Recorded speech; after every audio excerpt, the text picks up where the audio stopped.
Tonight I'm bringing you one of the most beloved stories ever told.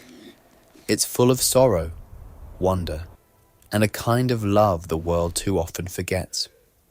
This is the retelling of The Happy Prince, written by the one and only Oscar Wilde, a tale of golden hearts, broken wings, and what it means to truly see. So, lay back, close your eyes if you like. Let the noise of the day fade into the distance. We're going to a city where beauty gleams from rooftops. But not all that shines is joy.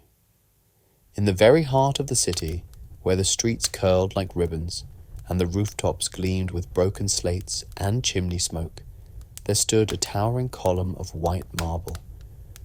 Upon it rose a statue, so resplendent, so finely adorned, that even the most hurried passerby could not help but glance upward with admiration. The statue was of a prince, and they called him the Happy Prince. He stood upright, proud and noble. With eyes cast eternally over the city, he no longer walked. His slender frame was cloaked in gold leaf that caught the sun in such a way that birds would pause mid-flight, mistaking him for a flame in the sky. His eyes were made of deep blue sapphires, rare and wide, carved to glisten as though they saw into one's soul. And in the hilt of his sword, pressed flush against his golden hip, gleamed a single ruby, the size of a pigeon's egg, as red as sorrow. Every child knew the statue. Every mother pointed to him when she told her child to sit up straight. The mayor declared him a symbol of civic pride. Artists sketched him from the corners of busy streets, and poets scribbled small verses about his noble smile and distant gaze. Tourists came from distant provinces and asked, "Who is he?" And always the answer was the same. That is the Happy Prince. He never knew sorrow in his life. He lived in the palace of no cares, and now he stands watch over us, forever content. But they did not know. They did not see. They did not hear the statue at night. For when the stars were high and the city's windows glowed warm behind curtains drawn, the wind that danced along the tower would brush the cheek of the statue. And there, beneath one sapphire eye, it would find a tear. Not a drop of rain, for there was no cloud. Not morning dew, for it was far from dawn. But a tear, heavy and still, sliding slowly down the gilded cheek of the prince who was meant to be happy. And he wept. He wept for all that he had never seen in life, and all that he now saw too clearly. He saw the crooked alleys behind the baker's shop, where rats crawled over bread crusts, abandoned by children with nothing else to eat. He saw the tailor who stitched through the night while his fingers bled, so his daughter might own shoes come spring. He saw the chimney sweep boys, soot-faced and thin, coughing in the frost, while the grand parlours below remained warm. And still they called him happy. Once, long ago, in his living days, he had been so, or believed himself to be. His palace was walled with pearl, his gardens perfumed with jasmine and white roses, and he knew not of hunger, nor labour, nor grief. He had never stepped beyond the iron gates. He had never heard the mother cry when her child died in winter. He had never known a man who knelt in prayer, not for salvation, but for bread.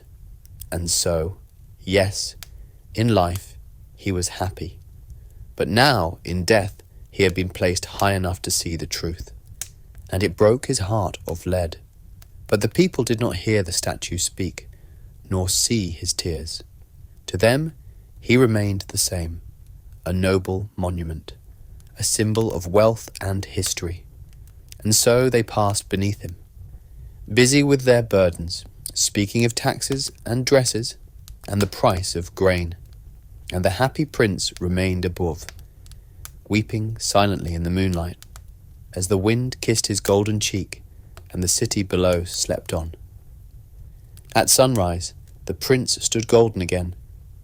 Light fell upon his face like a benediction, warming the marble beneath his gilding. The city came to life in its usual fashion. Boots clattered over cobbles, carts rumbled, and the bell of the cathedral struck its first note. Children raced with crusts of bread clutched in their hands, and shopkeepers leaned out to sweep the night's dust from their thresholds. No one looked up. The statue gleamed, yes, but it had always gleamed. No one saw the faint trace of salt that had dried beneath one sapphire eye. No one wondered why the ruby on his sword seemed dimmer in the early light than it had the day before. The prince stood as he always had, motionless, regal, beautiful.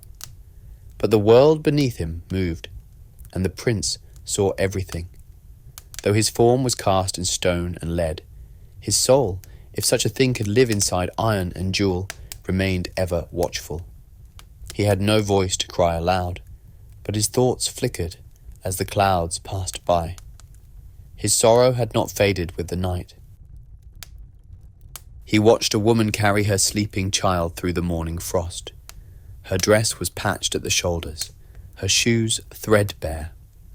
She paused by the baker's shop window, where warm loaves sat behind fogged glass. She stood for a moment too long, staring. Then she walked on. The prince's heart, such as it was, ached. He saw a little boy sitting on the cathedral steps, his toes poking out of ruined boots.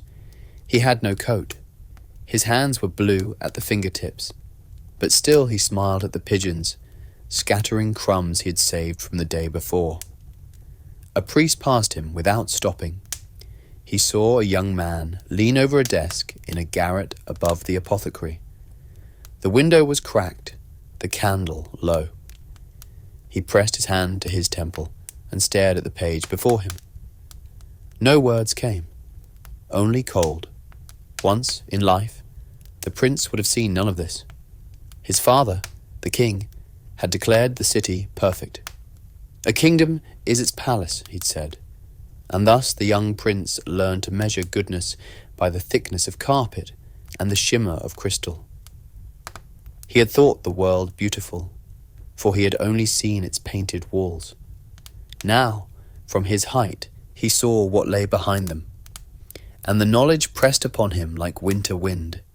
A voice once told him, perhaps it had been a nursemaid, perhaps only a dream, that statues cannot feel sorrow. That gold is hard, and stone is harder still. But the prince knew this was not true. Not any more. He had eyes that saw beneath rooftops and through walls.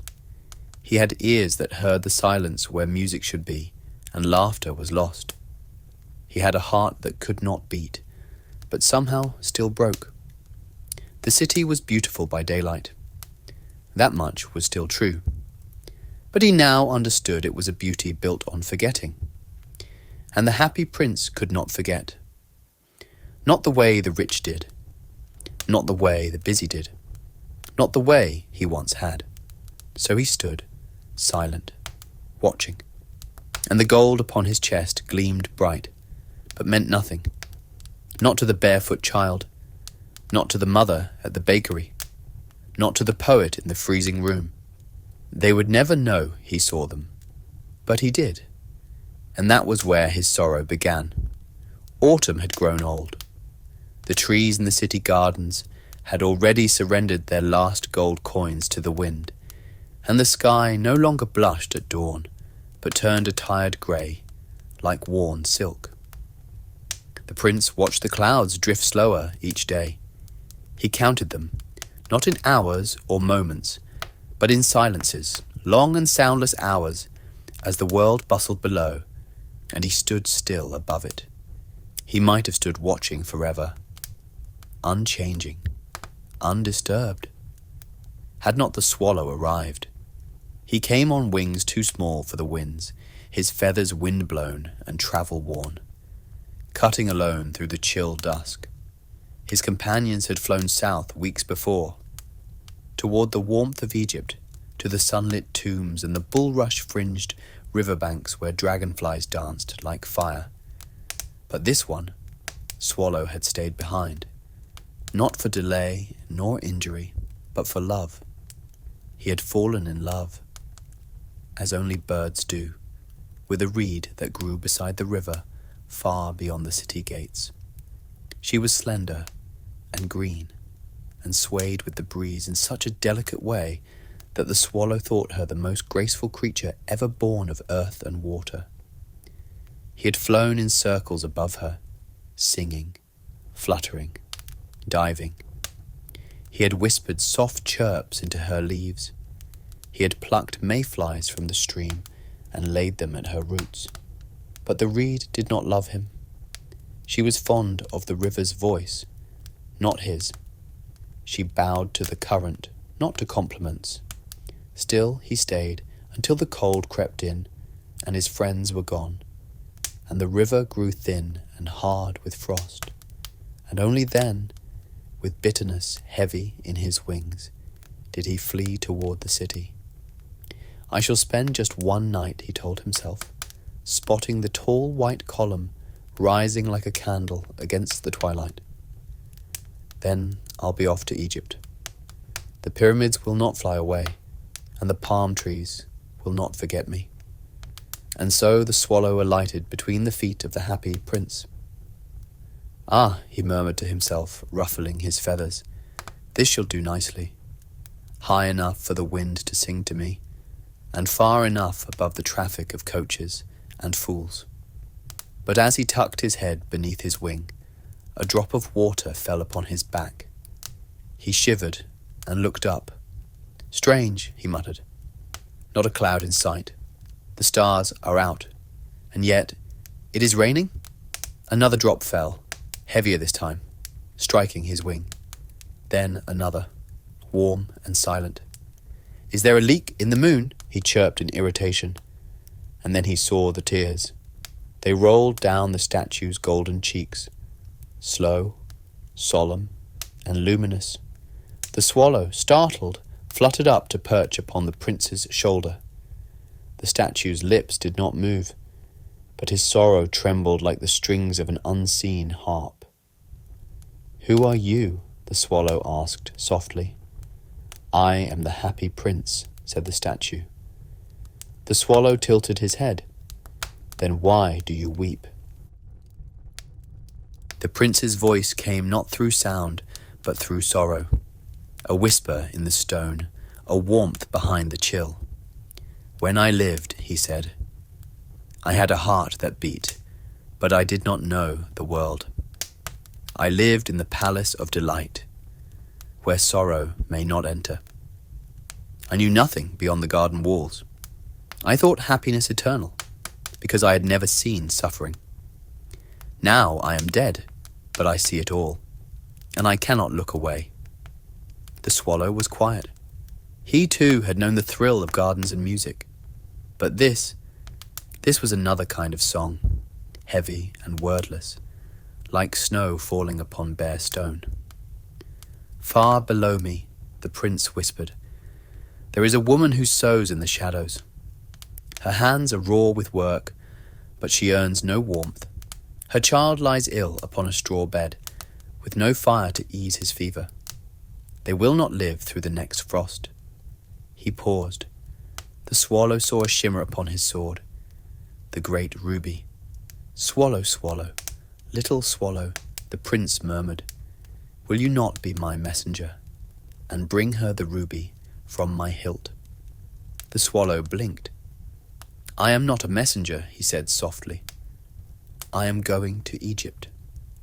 "The reeds along the Nile will sing to you all the sweeter," said the prince, "if you go first where no song is heard." The swallow hesitated. He looked down, and for the first time truly saw the lights flickering behind cracked glass, the crooked chimneys, the distant flicker of a mother's shadow as she knelt by a silent cradle. And slowly he spread his wings. "One night," he said, "just one."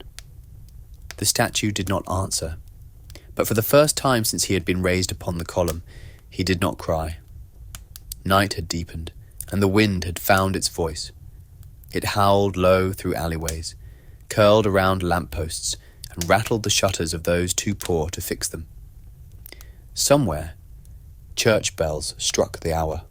Once, twice, 3 times. Midnight. The swallow shivered against the cold iron of the statue's sword. Though he had agreed to stay, he had not yet flown. His wings, warm from rest, ached to stretch skyward, to carry him towards sunlit palms and golden sand. The thought of Egypt glimmered in his mind, of white lotus blossoms, of crocodiles sleeping on the banks, of the air thick with honey and incense. But the prince was silent now, and so the swallow waited. He looked again at the ruby in the hilt. It was large, unnaturally so. Deep crimson with threads of fire inside, as if it still remembered the forge that birthed it. It gleamed beneath the stars. A jewel meant to dazzle kings and feed no one. Sighing, the swallow plucked it from the prince's sword with his beak. It was heavier than he expected, weighty not only with gold, but with meaning. "Where must I go?" he asked. The prince's voice came softly, like frost upon a window. "To the western edge of the city, past the miller's bridge. There you will find a crooked house with a crooked chimney. There lives the seamstress." The swallow took flight. He flew low, beneath the breath of the sky, skimming the rooftops as the moon followed him like a silent companion. Below, the city slept in patches of shadow and gaslight. Dogs barked in their dreams. A man coughed beneath a ragged blanket in a doorway. The swallow did not stop. At last, he saw the crooked house. It leaned like a tired man, its chimney cracked like an old lip, and the window glowed faintly, a candle stub burning with a flickering gasp of life. The swallow pressed his tiny body through a broken pane and found himself in a room that smelled of damp wool and tired dreams. The seamstress sat by the hearth, stitching a torn bodice by candlelight. Her fingers were red and trembling. Thread ran from her lap in tangled loops. Her dress was patched at the elbows. Her shoes were wrapped in cloth. Near the fire, a boy no older than 6 lay on a straw mattress. His cheeks were flushed with fever, and he whispered in his sleep, calling out for water. But there was none. The swallow watched for a moment. He had never seen a mother blink back tears, without letting them fall. Then he flew, as gently as he could, to the small wooden table where a tin plate lay empty. He placed the ruby upon it. For a moment, it looked absurd, too bright, too grand, like a king's crown tossed into a beggar's bowl. But there it was, and it shone with purpose. The swallow hesitated. Then, seeing the seamstress had fallen asleep in her chair, he took one of her fingers and nestled his small body beside it, just for a moment, to warm her hands with his own. Then he left. He returned just before dawn. The prince had not moved, though the wind had stripped more gold from his shoulders. "It is done," the swallow whispered. "And the child?" the prince asked. "Still ill, but warmer now. They will eat tomorrow, and the mother dreams without tears." The prince closed his eyes, or perhaps only seemed to. "You have done well," he said. The swallow said nothing, but when the morning sun rose pale and thin over the rooftops, he remained on the statue's shoulder, feathers ruffled against the wind. He was colder than before, but he did not fly away. Not yet. The next evening came earlier than the last. Autumn was no longer pretending to be kind. The sky had lost its color, and the air had sharpened like a blade. Frost crept along the rooftops, coating the tiles like glass, and the stars arrived shivering into the heavens. The swallow had not left. He stood once more beneath the prince's face. Feathers fluffed against the wind, his tiny claws numb from gripping the iron base of the statue. He had told himself that he would leave at dawn, then at noon, then perhaps at sunset. But when the night returned, he found he had not moved. He thought often of Egypt, the scent of cinnamon and the rustle of papyrus reeds, the cool silence beneath the obelisks. But even as he remembered it, he no longer longed for it. There was something else now, a weight not upon his wings, but within them. The prince spoke again, as the moon rose over the spires. "Swallow, swallow, little swallow," he murmured. "Will you stay with me one more night?" The bird said nothing at first. He was cold, his chest ached, and yet he bowed his head. "I will stay," he said softly. The prince's voice trembled with gratitude, though it had no breath to carry it. Far across the square, beneath the clock tower, there is a man who sits alone in a garret.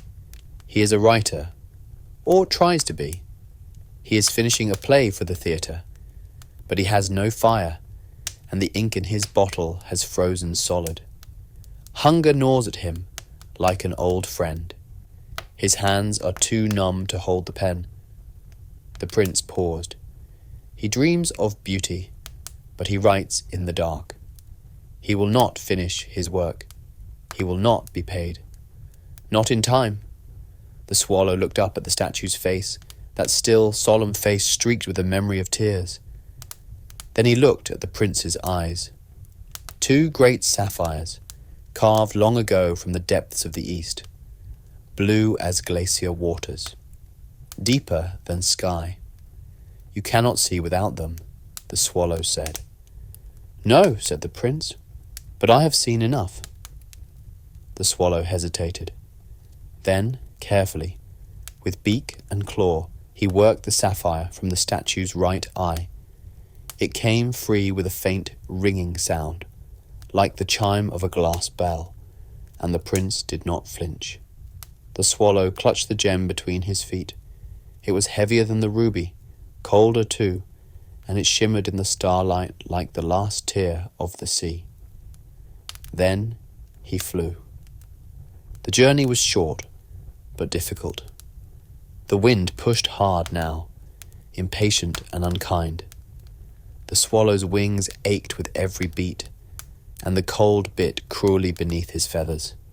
But he reached the garret. There, behind a cracked window high above the square, the writer sat hunched beneath a thin blanket, his eyes closed, not in sleep, but in despair. His ink had indeed frozen. His candle was out. The final page of his play lay blank on the desk. The swallow dropped the sapphire onto the table beside the empty bottle. It landed with a sound that startled the man from his silence. He opened his eyes. For a long time, he did not move. Then, slowly, he reached out and touched the jewel. He held it to the light of the moon, and his hands, though trembling, no longer shook from hopelessness. The swallow did not wait. He flew out into the night again, weaker now, the cold curling into his wings like smoke.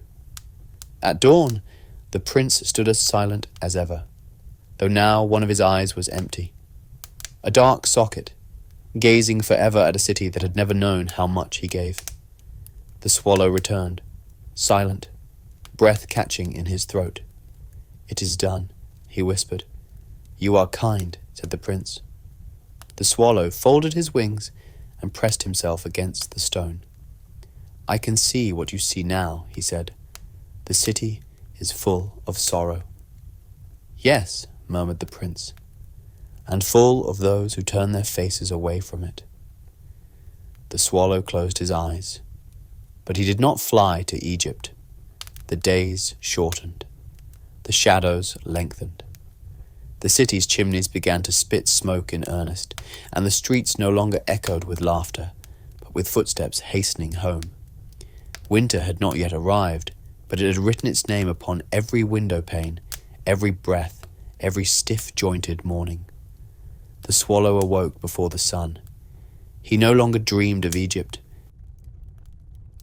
His feathers no longer shimmered. They clung to him like wet cloth. His wings ached even at rest, but still he climbed each dawn to the shoulder of the prince, and nestled there like a weary sentinel beside a sleeping king. The prince had not spoken again, not since the night he gave away his right eye. But now, as the frost bit through the stillness, his voice rose once more, softer than before, strained with absence. Swallow, swallow, little swallow, will you stay one more night? The swallow stirred. He had grown used to this question, and he no longer answered it with protest, only with a nod of his tired head. I will stay. The prince's voice was quieter than ever.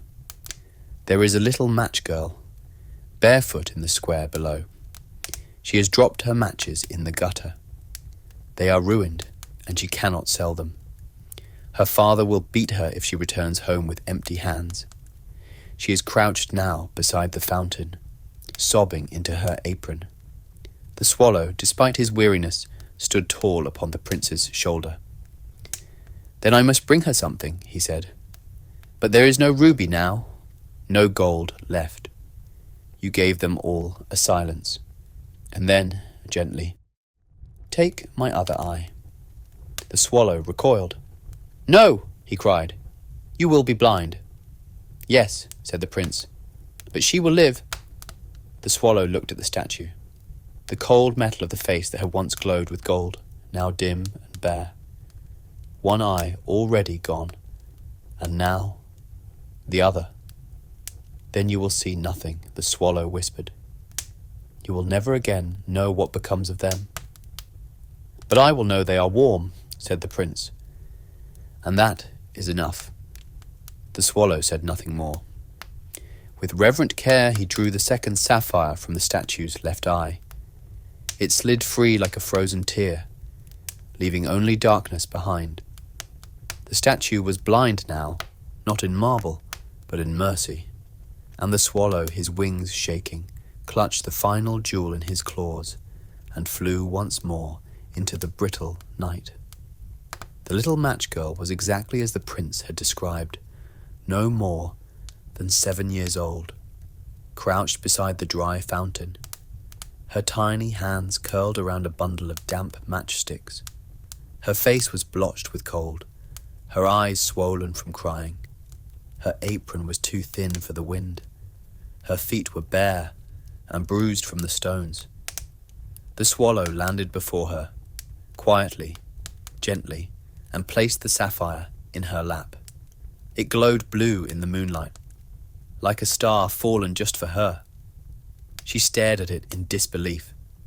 Her fingers closed around it slowly, as if afraid it might vanish. And when she looked up, the bird was already gone, a shadow against the chimney smoke. The swallow returned as the sun cracked the edge of the rooftops. The prince did not turn to greet him. He could no longer see. I have brought her your eye, the swallow whispered, settling once again beside his feet. She will not return to her father in shame. She held it as if it were a blessing. Then I am glad, said the prince. And you, are you cold? I am, the swallow admitted, but I do not mind it. Then rest, little friend, said the prince, for soon there will be more to do. The swallow did not answer. He had begun to understand now. So long as there was suffering, the prince would give. So long as he could fly, the swallow would carry, even if they gave everything, even if it left them blind and breathless. By now, the city had begun to forget the sun. It rose, certainly, pale and thin, but offered little warmth. Frost clung to the windows even at midday, and smoke no longer curled from chimneys, but billowed in desperate plumes. Horses shivered in their stalls, and even the fountains had stilled, their water frozen like time. But high above it all, the happy prince remained, blind, beautiful still, but only to those who remembered what he once was. His gold leaf, once brilliant in the morning light, had begun to peel along the shoulders. Wind tugged at the edges. Rain had dulled the shimmer. The pigeons no longer landed at his feet with admiration. The children no longer pointed upward as they passed. And yet the prince did not care, for he had a companion now, small, quiet, and ever faithful. The swallow had not flown south. He no longer spoke of Egypt. He no longer dreamed of warm winds and tall palms.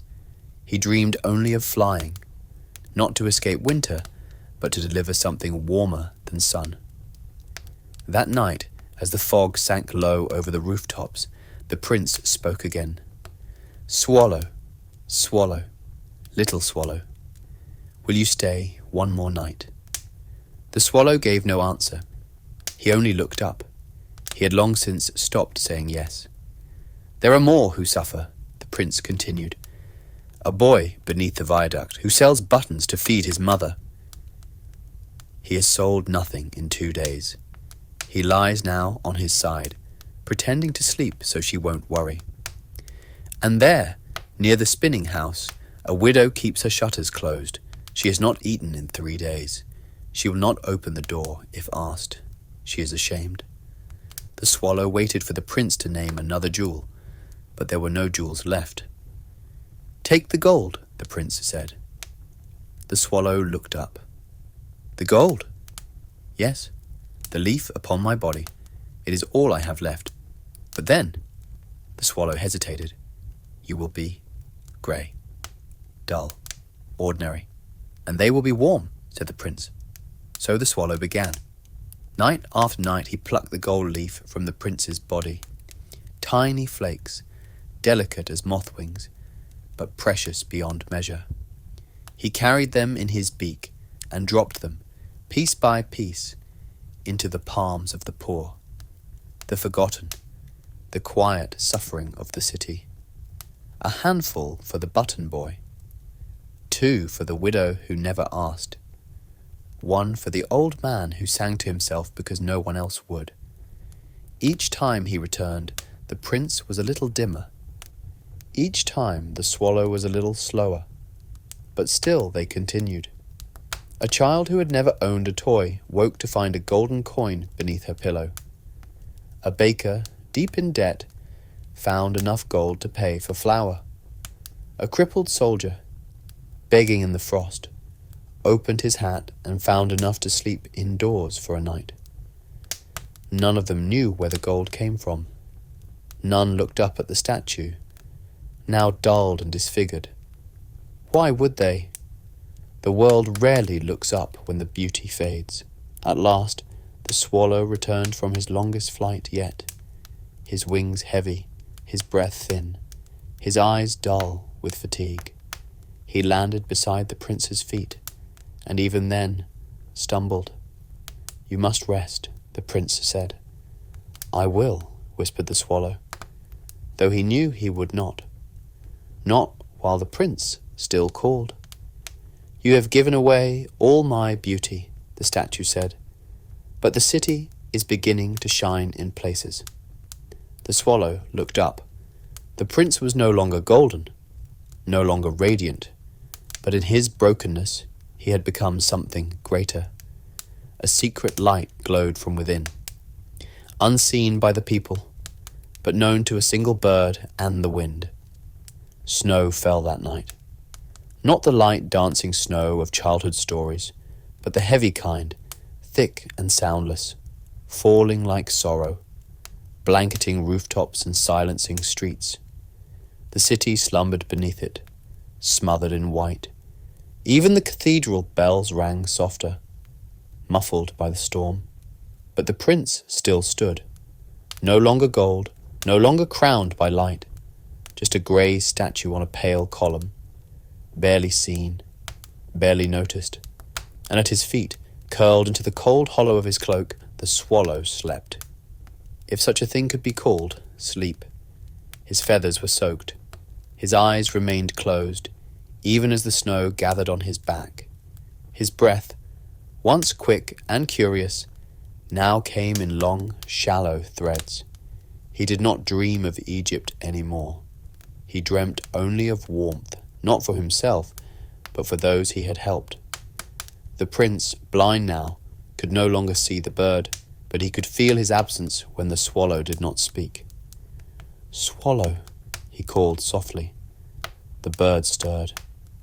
"Are you still here?" "I am," the swallow replied, his voice thin, but still laced with pride. "I never left." "You must go to Egypt now," the prince said. "You have stayed too long. Your feathers are soaked. Your heart is too small for this cold." The swallow smiled, not with his beak, but from somewhere deep inside. "I have found my Egypt," he whispered.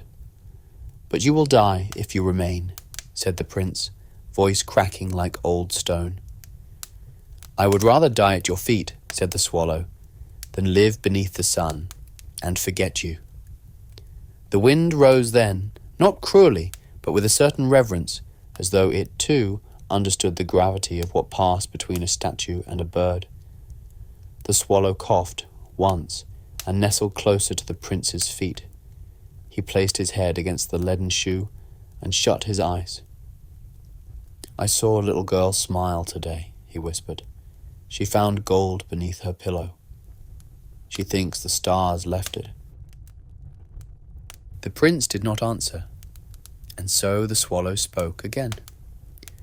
"I warmed a man's hands with my wings," he said. "He thought it was the breath of God." Still the prince said nothing. "I have seen beauty," the swallow murmured, "not carved or painted or sung, but beauty that walks barefoot, that weeps and still gives, that shivers and still sings." "Then you have seen more than I," the prince said at last, "for I am blind." The swallow lifted his head, barely, but it was your eyes that taught me to see. A silence followed, not an empty one, but full, like a church just before a hymn. Then the swallow asked, "May I kiss you before I go?" "Yes," said the prince, his voice breaking like dawn. "Kiss me on the lips." "For I love you," and the swallow, with the last of his strength, rose upon his trembling claws, fluttered upward, and brushed his beak against the lips of the statue. Then he fell. A single snowflake settled on his wing as it stopped moving. The city continued to sleep. The wind circled the column like a hymn, and the snow gathered silently at the feet of the statue, where now a small bird lay, wings folded as if in prayer. And from deep within the leaden body of the prince there came a sound, a crack, soft, like the snapping of a thread. His heart, which had never beat, had broken. Morning broke, but not gently. It came grey and bitter, like an old debt. The sun rose behind a veil of clouds and offered no warmth, only light enough to see the frost clinging to windows and the icicles clattering like teeth along eaves. The city stirred grudgingly. Chimneys coughed to life. Boots crunched through crusted snow. Children wept as they were dressed. Bread lines formed early, and high above, unnoticed, the statue of the happy prince stood alone, dull and dim, blind and broken, buried in white. No one looked up. The statue no longer sparkled, and so it no longer mattered. The citizens, too proud to pity, had ceased to admire him. The mayor had even commented at supper the night before that the statue looked positively shabby these days. "We really must consider removing it in the spring," he said, buttering his toast. "Such a depressing thing, grey like that. Quite unsuitable for our fine square." No one disagreed. No one noticed the swallow. He lay still at the statue's feet, half covered in snow. Wings closed around his tiny body like a shroud. A child passed below the column and paused, looking up at the strange grey figure. curious, but the wind stung her eyes, and her mother called, and she hurried on. The prince did not speak. He had spoken his last. Inside him, something had fractured when the swallow's heart ceased to beat. He could feel it, not physically, for he had no nerves, no blood, no breath, but deeply, somewhere deeper than even sorrow. His leaden heart, once solid and cold, had broken, and yet he felt no pain, only absence, a stillness beyond silence. He had given away his eyes, his gold, his ruby, and now the one who gave flight to his kindness had given away his life. What is left, he might have asked, had he strength? What remains when nothing beautiful clings to me? But even thought was fading now. The cold was not cruel, it was complete. It wrapped around the statue like a final kindness, like a curtain drawn after the last line has been spoken, and the stage emptied. The swallow was gone. The prince had nothing more to give. And yet, in the city, somewhere, a child awoke warm beneath a real blanket. An old man found bread left upon his stoop. A woman who had lost all hope discovered a gold coin wrapped in cloth within her pocket. They did not know who had helped them. They did not know what had been lost to give them that gift. But their hands moved more gently. Their eyes lingered longer. Their hearts, without knowing why, softened. And still the snow fell. The snow stopped falling by midday, not because the storm had passed, but because it had given all it had. It left behind a world muffled in white, still and subdued. The city was beautiful, if one looked from far enough away. All the filth and hunger had been tucked beneath a soft, cold silence. But beauty, the prince now understood, could be a cruel disguise. He stood atop his column, grey and blind, the last traces of gold lost beneath frost. Even the ruby-shaped socket in his hilt was filled with ice. Beneath him, the swallow had not moved. The prince could no longer see him, but he knew he was still there. He could feel the absence of the tiny flutter that used to greet him at dawn. The warmth of little wings now gone cold. The presence that had stayed long after all others would have fled. "Swallow," he whispered. There was no reply, not even an echo. The prince bowed his head, or rather, the wind shifted in such a way that it seemed he did. The snow on his shoulders slid off like ash. "You gave everything," he said, "even your last flight, even your warmth. And I had only beauty, and borrowed gold." The cold inside him deepened. He thought of the ruby, now gone, the eyes, once brilliant, the gold leaf that had once wrapped him in a false sun. All stripped away. He was no longer what the people had made him to be, but perhaps, in the end, he had become what he was meant to be. "I loved you," the prince whispered, not with the love of men, who love with condition and memory, but with something older, simpler. A love that needed no reply, only presence. The statue could not cry any more. There were no more tears to fall, only snow. Later that day, a group of city officials passed beneath the column. They barely glanced up.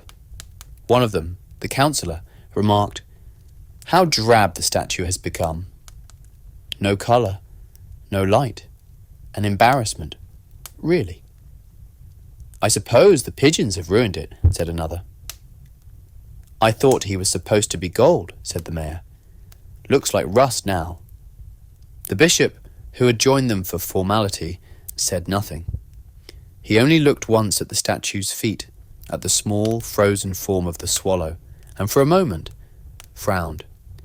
"Shall we remove it in spring?" someone asked. The mayor waved a gloved hand. "Oh, certainly. We'll melt it down, replace it with something modern. Bronze, perhaps. something less sentimental. And they moved on, talking of budgets and dinners, unaware that beneath the snow the leaden heart had cracked in two. Unaware that beside it lay a creature who had once known the warmth of distant lands and gave it up for a single voice that asked for help.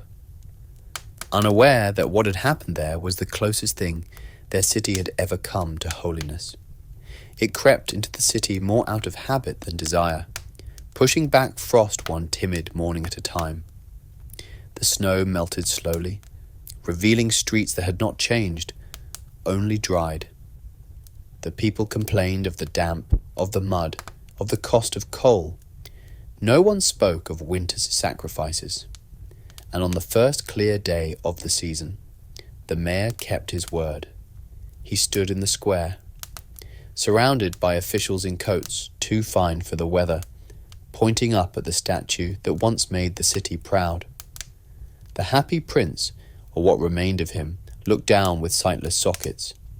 His gold leaf was long gone, his sword bare. He no longer shimmered, no longer glowed, no longer impressed. Only pigeons paid him any attention now, and even they seemed indifferent. "Ugly," said the mayor. "Utterly worthless." "A disgrace," added the councillor. "There's not a single jewel left in him." "And look," said the superintendent of parks, pointing down with a curled lip. "That dead bird has been there for months. It's unhygienic." The bishop made the sign of the cross, though not out of reverence, only ritual. He said nothing, and so the statue was removed. Workmen came with ropes and hammers. They chipped at the marble base. The prince came down not with reverence, but with the awkward lurch of a toppled relic. He was carried to the foundry on a cart beside discarded fencing and broken lampposts.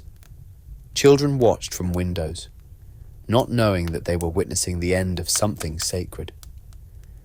At the smelter, the fire was already lit. The furnace roared like an impatient god. The workers laid the statue upon the coals, and piece by piece, the leaden body of the happy prince began to melt. His chest caved in. His face, once so noble, folded like wax. His legs crumpled, and his empty eye sockets ran silver tears into the fire. But as the statue gave way to flame, something did not melt. At the centre of the statue's remains, glowing a dull, defiant grey, sat the prince's heart. It was lead, like the rest of him. But it had changed. Something in it had hardened beyond metal. No matter how hot the fire grew, the heart would not break. It would not melt. It would not yield. "This won't do," muttered the foreman, poking it with tongs. "Throw it out," said another. "It's no good to us." And so they did. The heart, cracked down the centre, charred at the edges, was tossed onto the rubbish heap behind the foundry. There it landed with a dull thud in a pile of broken iron and rain-soaked ashes. Next to it, curled beneath the rusted rim of a coal bucket, lay the little body of the swallow. They had thrown him there too, days ago, unnoticed, unburied. A heart that would not melt, and a bird that would not fly again. Side by side, no monument, no plaque, no story told. Not in that city. And yet, high above the clouds, where fire does not reach and time softens to silence, something stirred.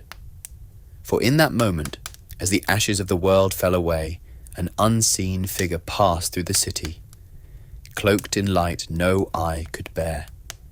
The angel of the Lord. She moved without sound, without shadow, without question.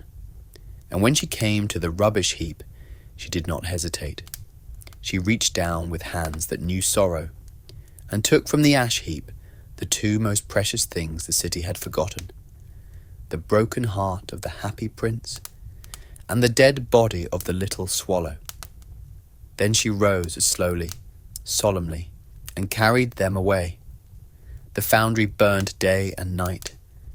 Within its belly, iron wept, copper hissed, and steel gave up its shape. Broken fences became hinges.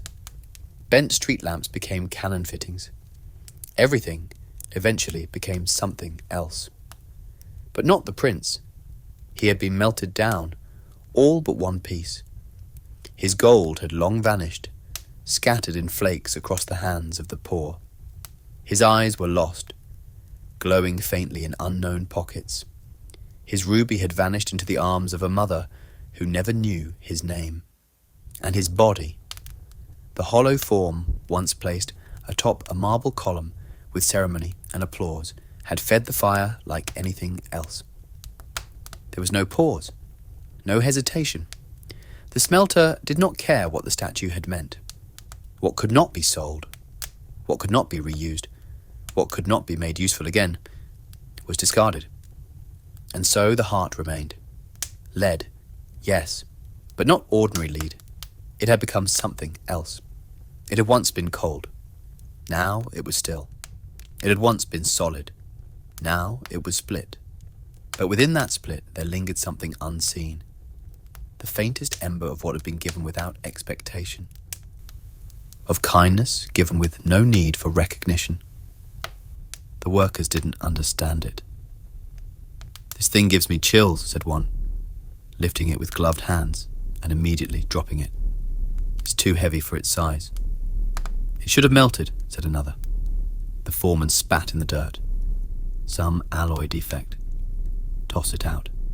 And so it was tossed.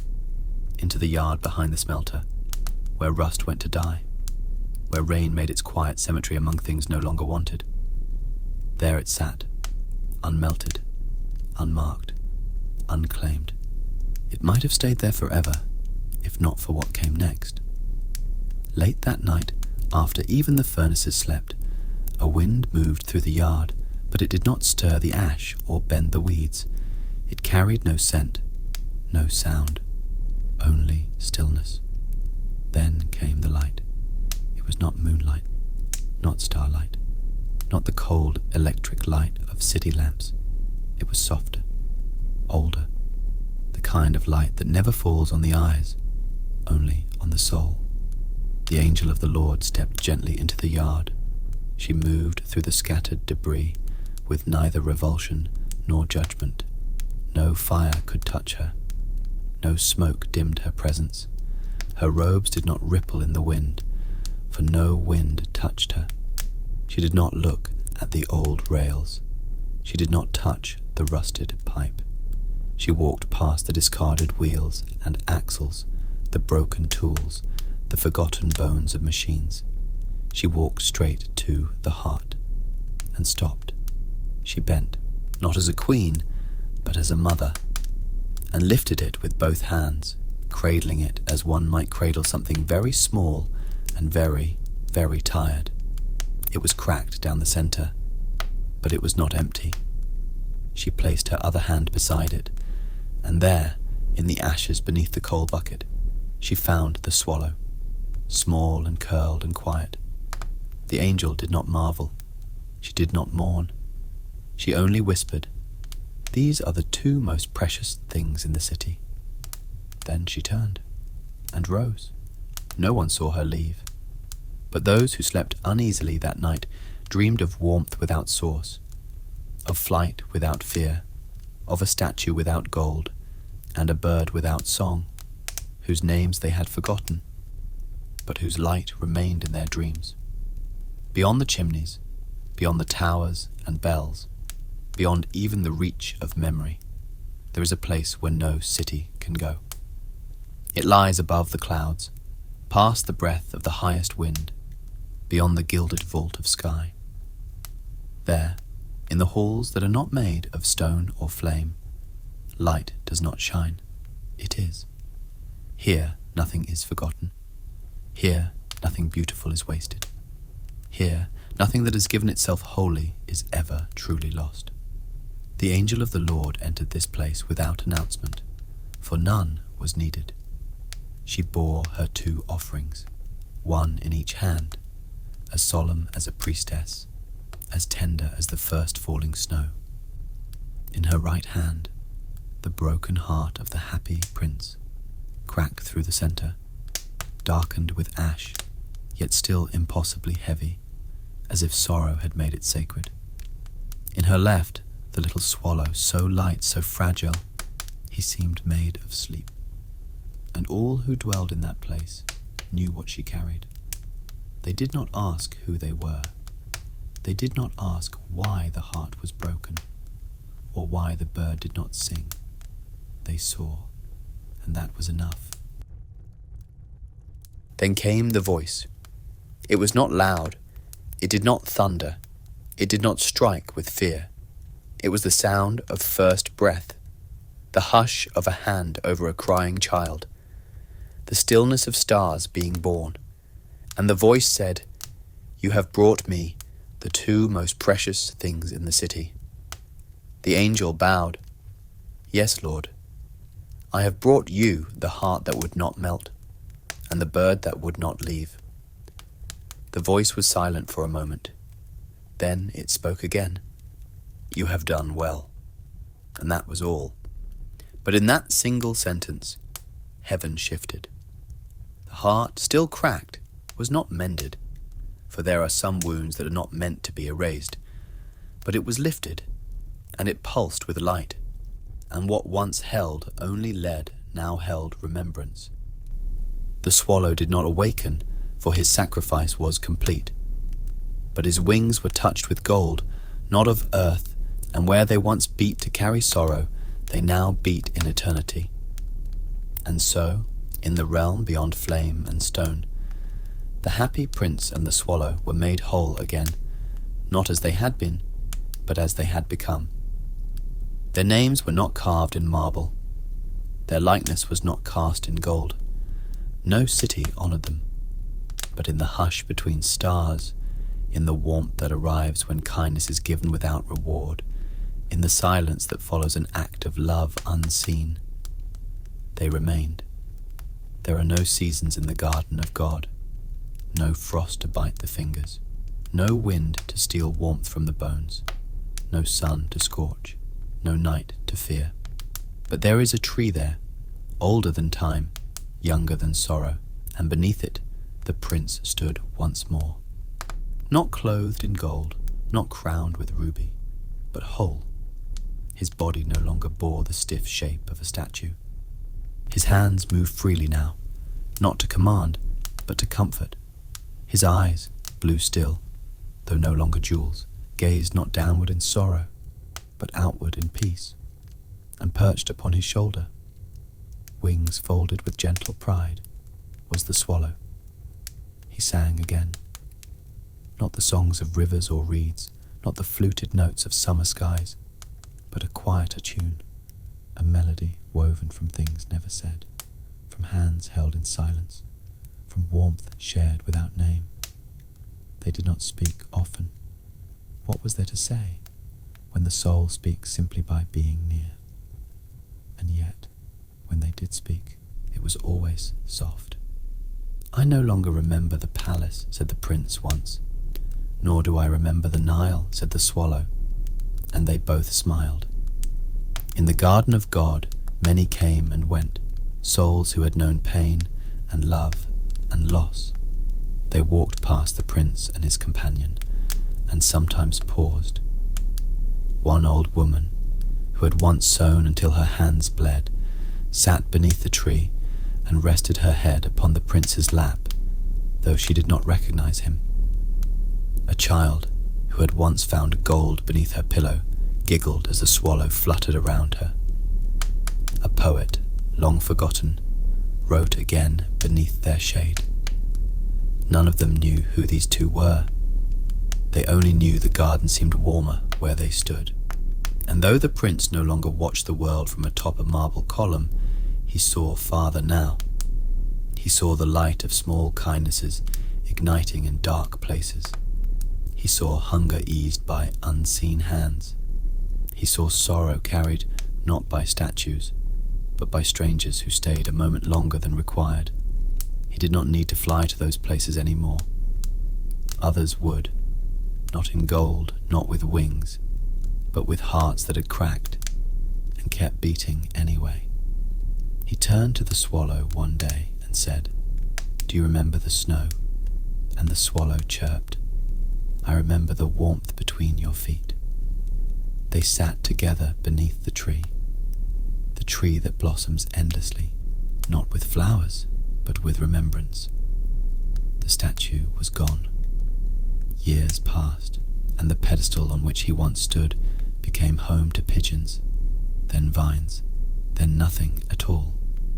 Eventually, even that was removed to make way for a monument to someone else, someone louder, wealthier, forgettable in bronze. No one remembered the happy prince. At least, no one who thought they did. But something strange lingered in the city. It did not ring like bells or shine like coins. It moved quietly, between doorways and around corners. It whispered through bakeries and beneath the lintels of worn-down homes. People began, without knowing why, to notice things they had once passed by. A merchant once known for counting copper until his eyes bled gave a cloak to a beggar when he thought no one was looking. A widow with little more than bread cut it in half for a child who stood watching from across the street. A poet, drunk and unpublished, scribbled a lullaby and left it in the hands of a sleeping boy in a church pew. No statues were erected. No names were recorded. But the city began to glow again, not with gold, but with gesture. On one particularly cold spring night, a small girl stood at a fountain and opened her palm. Within it, a coin. She didn't know where it came from. She only knew she'd found it beneath her pillow that morning. She did not need it, but her neighbor might, and so she gave it. She never knew that years ago another coin, shaped like a flake of gold, had rested beneath her pillow. She never knew of the swallow. She never knew of the statue that watched her grow. But part of him had lingered, in her, in all of them. And high above the city, though no one ever looked, the stars burned a little warmer. Perhaps it was only the season. Perhaps it was something else. A flicker of light moved through the dark, as if a swallow's wings had passed overhead. But no one saw, and that somehow was the most beautiful thing of all.